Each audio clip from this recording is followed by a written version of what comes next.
Asgard, the Golden Realm, floated above the cosmos, a beacon of strength and glory. But within its towering halls, a deep, persistent wound was festering, hidden beneath the polished veneer of royalty. This is the story of Loki Laufeyson, the God of Mischief, a prince who always believed he was the punchline, never the promise. Loki was raised in the shadow of his elder brother Thor, the thunderous, undeniable favorite. Young Loki, slender and sharp, possessed a mind that danced with illusions and a wit that cut like ice. Yet, his triumphs, a cleverly executed spell, a perfectly timed joke, were often met with a dismissive, "Well done, my son, but Thor lifted a warhammer today." Loki's successes were seen as cleverness. Thor's were heroism. Loki craved acceptance but received only tolerance. The core of his trauma was not malice, but a crippling sense of being less than. This sense of inferiority, often dismissed as mere sibling rivalry, escalated into a desperate existential quest for identity. He was the quiet, intelligent one, constantly outshone by the loud, simple nobility of his brother. The only way Loki felt he could compete was not by being stronger, but by being more complex, more necessary. The ultimate blow to his psyche came not from an enemy, but from his father, Odin. Touching the casket of ancient winters, Loki saw his skin turn a horrifying, icy blue, the hue of the Jotunheim, the very race Asgard was at war with. In that single shattering moment, Loki realized the depth of his isolation. He was not just Thor's inferior, he was an enemy adopted and raised under false pretenses. His entire life was a lie, a secret kept by the Allfather. The true pain was not being a frost giant, it was the realization that Odin's love, all his father's kindness, was perhaps not true affection, but pity. Loki was an artifact, a political tool, a trophy of a forgotten war. He felt utterly betrayed, fundamentally unloved, and forever an outsider. This wound became his compass. If he could not be loved as a son of Asgard, he would be feared and acknowledged as a force of chaos. If he could not inherit the throne, he would burn it down. His first act of calculated treason, orchestrating Thor's banishment to Midgard, was not about revenge on his brother, but about forcing Odin to see him. To see the power and the threat of the forgotten son. It was a cry for help disguised as a declaration of war. He craved validation, and if love was denied, he would settle for the thunderous recognition of the masses. The stage was set, and Loki was ready to perform his magnificent tragedy. Loki's crimes were never quiet. When the time comes, they were always my grandiose, theatrical, ensure and the utterly vaults centered are around attracting unguarded. maximum possible attention. Your loyalty will... This was the outward manifestation of his internal affliction, a profound histrionic personality disorder coupled with his core trauma. If he could not be the celebrated hero of Asgard, he would become the infamous villain of the Nine Realms, a role he played with magnificent, terrifying flair.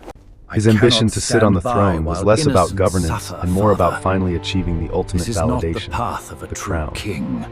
When that failed, his next and most spectacular crime was the invasion of Midgard, Earth. This wasn't merely a political conquest, it was a performance. Loki did not land on Earth covertly. He arrived with fanfare, with a dramatic staff, and with a carefully rehearsed speech.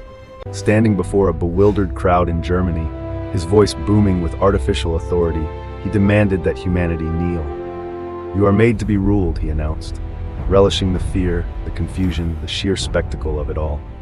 He wasn't just conquering a planet, he was forcing an entire civilization to be his captive audience. His actions, particularly the manipulation of the Tesseract and the mental control he exerted over agents like Hawkeye, revealed his need for control over the minds of others. He knew he couldn't control Thor or Odin or his own painful past, so he sought to control the thoughts and actions of lesser beings. Their obedience was a temporary balm for his sense of powerlessness.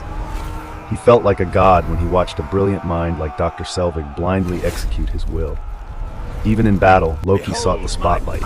His confrontations with Thor were not simple fights. They were agonizing, desperate debates, punctuated by explosions and illusionary parlor tricks.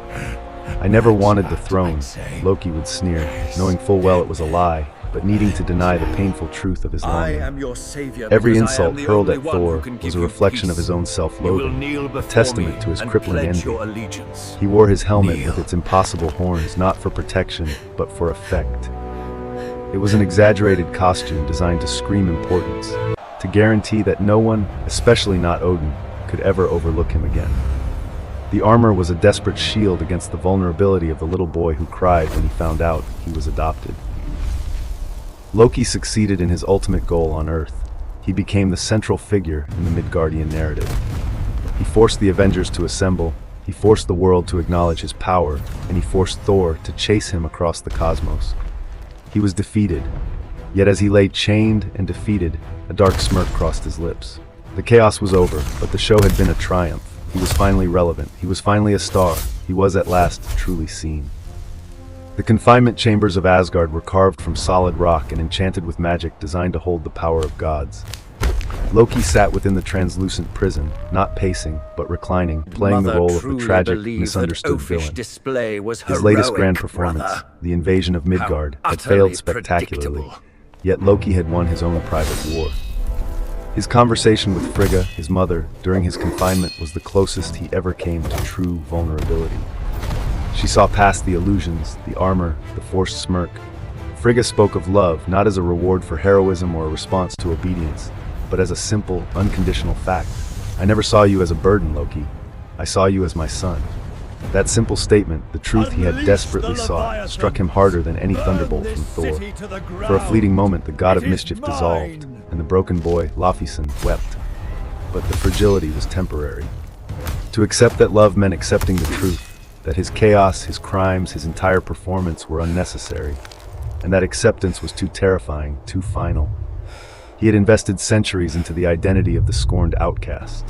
To accept unconditional love was to surrender his purpose. He hardened his heart, choosing the pain of rejection over the risk of true belonging.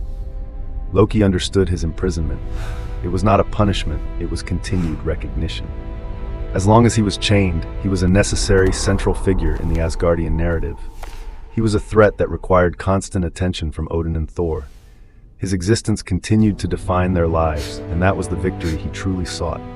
He was eventually released, not for redemption, but because Asgard needed his specific brand of cunning to solve an even greater threat. His trajectory from that moment onward, the constant oscillation between destructive villainy and reluctant heroism, was a direct result of his internal conflict. He wanted to be good for Frigga, but needed to be bad to remain relevant in the eyes of the world. He was forever trapped between the love he desired and the fear he desperately sought to escape. You seem troubled, brother. In the final reckoning, Loki's most enduring legacy is his capacity for change, fueled by the same desperate desire for acceptance that led to his worst crimes. He never fully became the king, nor the hero, nor the villain. He remained the trickster, the lever of chaos, the essential counterweight. We are left to judge. Was Loki's chaos an inherent flaw in his frost giant nature, or was it the consequence of a father's lie and the existential terror of a child who feared nothing more than fading into the cold, silent void of being unloved? The God of Mischief's greatest illusion was convincing the universe that he was evil, when in reality, he was simply heartbroken.